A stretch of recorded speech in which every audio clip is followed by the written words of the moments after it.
ನಮಸ್ಕಾರ ವೀಕ್ಷಕರೇ, ನಾನು ಆಯಸ್ ಗೋರ್ನಾಳ್. ಹೊಸ ಯೂಟ್ಯೂಬರ್ಸ್ ಗಳಿಗೆ ಈ ಒಂದು ಕಂಟೆಂಟ್ ಕ್ರಿಯೇಟ್ ಮಾಡುವವರಿಗೆ ನಿಮ್ಮ ಯೂಟ್ಯೂಬ್ ಮಾನಿಟೈಸೇಷನ್ ಪ್ರಕ್ರಿಯೆಯಲ್ಲಿ ಒಂದು ದೊಡ್ಡ ಬದಲಾವಣೆಯನ್ನಾಗಿದೆ ಇಲ್ಲಿ ಹೊಸ ಕ್ರಿಯೇಟರ್ ಗಳಿಗೆ.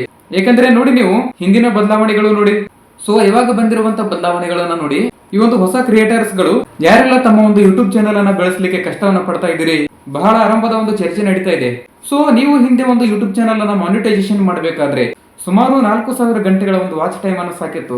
ಆದರೆ ಈ ಒಂದು ಹೊಸ ನಿಯಮದ ಪ್ರಕಾರ ತಮ್ಮ ಒಂದು ಭವಿಷ್ಯದ ಅಥವಾ ಹೊಸ ಚಾನೆಲ್ ಗಳಿಗೆ 2 ಕೋಟಿಗಳಷ್ಟು ಶಾರ್ಟ್ಸ್ ವೀಕ್ಷಣೆಗಳು ಇದು ಜಾರಿಗೆ ತರುವಂತ ಉದ್ದೇಶ 4,000 ಗಂಟೆಗಳ ವಾಚ್ ಟೈಮ್ ನಿಂದ 8,000ಕ್ಕೆ ಜಂಪ್ ಆಗಿದೆ. ಸೊ ಇದು ಡಬಲ್ ಆಗಿರೋದು ಹೊಸಬರಿಗೆ ಹೇಗೆ ಹೊಡೆತ ನೀಡುತ್ತೆ? ಲಾಂಗ್ ವಿಡಿಯೋಗಳ ಮೂಲಕ ಈ ವಾಚ್ ಅವರ್ ಟೈಮಿಂಗ್ ಅನ್ನ ಹೇಗೆ ಕಂಪ್ಲೀಟ್ ಮಾಡಬೇಕು? ಶಾರ್ಟ್ಸ್ ವಿಡಿಯೋ ಕ್ರಿಯೇಟರ್ ಗಳಿಗೆ 1 ಕೋಟಿ ವೀಕ್ಷಣೆಗಳು ಇದ್ದಿದ್ದನ್ನ 2 ಕೋಟಿಗಳಿಗೆ ಜಂಪ್ ಆಗಿರುವಂತ ಒಂದು ಸವಾಲು ಏನು? ಇದು ಯಾರಿಗೆಲ್ಲ ಅನ್ವಯವಾಗಬಹುದು? ಈ ಒಂದು ಕ್ರಿಯೇಟರ್ ಗಳ ವಿನಾಯಿತಿ ಯಾರಿಗೆಲ್ಲ ಬೇಕಾಗಿದೆ?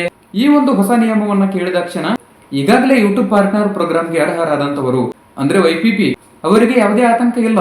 ಈ ನಿಯಮದಲ್ಲಿ ಸಕ್ರಿಯವಾಗಿ YPP ಯಲ್ಲಿ ಇರುವಂತವರಿಗೆ ಒಂದು ಹೊಸ ವಿನಾಯಿತಿಯನ್ನು ಕೂಡ ನೀಡಿದ್ದಾರೆ.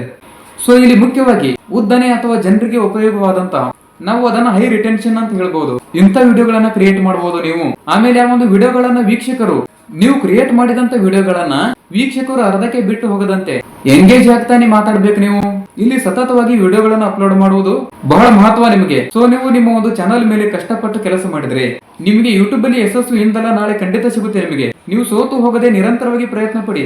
ಈ ವಿಡಿಯೋವನ್ನ ಇಷ್ಟವಾಗಿದ್ರೆ ನೀವು ಲೈಕ್ ಮಾಡಿ, ಹಾಗೇನೆ ಶೇರ್ ಮಾಡ್ಕೊಳ್ಳಿ. ಏನೇ ಡೌಟ್ ಇದ್ರೂ ಕೂಡ ಕಮೆಂಟ್ ಹಾಕಿ. ನನ್ನ ಈ ಒಂದು ಚಾನಲ್ ಅನ್ನ ಸಬ್ಸ್ಕ್ರೈಬ್ ಮಾಡೋದು ಮಾತ್ರ ಮರಿಬೇಡಿ. ಮುಂದಿನ ಒಂದು ಮಾಹಿತಿಯಲ್ಲಿ ಮತ್ತೆ ಸಿಗೋನು. ಎಲ್ಲರಿಗೂ ಧನ್ಯವಾದ.